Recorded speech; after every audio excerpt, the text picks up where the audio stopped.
మన ముకుంద జ్యువెలర్స్ వారి నూతన బ్రాంచ్ ఈ నెల 20న జూబ్లీహిల్స్ లో ఘన ప్రారంభం. ఓపెనింగ్ సందర్భంగా అన్ని జ్యువెలరీపై ఉన్న VA మీద ఫ్లాట్ 10% తగ్గింపు, నో మేకింగ్ ఛార్జెస్.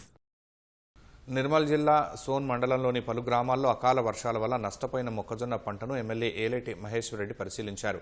మండలంలోని సోన్, కూచన్పల్లి, బొప్పారం, న్యూ వెల్మల్ గ్రామాల్లో నేలకొరిగిన మొక్కజొన్న పంటను పరిశీలించారు. సుమారు ఒక్క సోన్ మండలంలోనే 1000 ఎకరాలపైనే పంట నష్టం వాటిల్లిందని ఆయన పేర్కొన్నారు.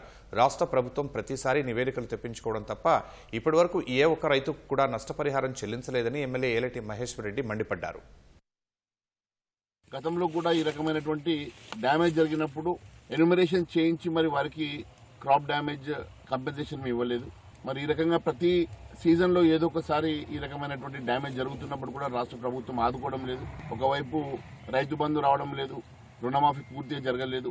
మరి గత సంవత్సరం కూడా మరి అధిక వర్షాలతో జరిగినటువంటి క్రాప్ డ్యామేజ్ కి కంపెన్సేషన్ రాలేదు. మరి ఇప్పుడు కూడా అకాల వర్షం వల్ల కేవలం బొక్కే మండలంలో దాదాపు 1000 ఎకరాల డ్యామేజ్ జరిగితే మరి కంపెన్సేషన్ ఇప్పటి వరకు మరి ఎన్యూమరేషన్ చేస్తా ఉన్నారు. కానీ దీనికి వెంటనే క్రాప్ డ్యామేజ్ కంపెన్సేషన్ ఇవ్వాలని మరి మేము డిమాండ్ చేస్తా ఉన్నాము.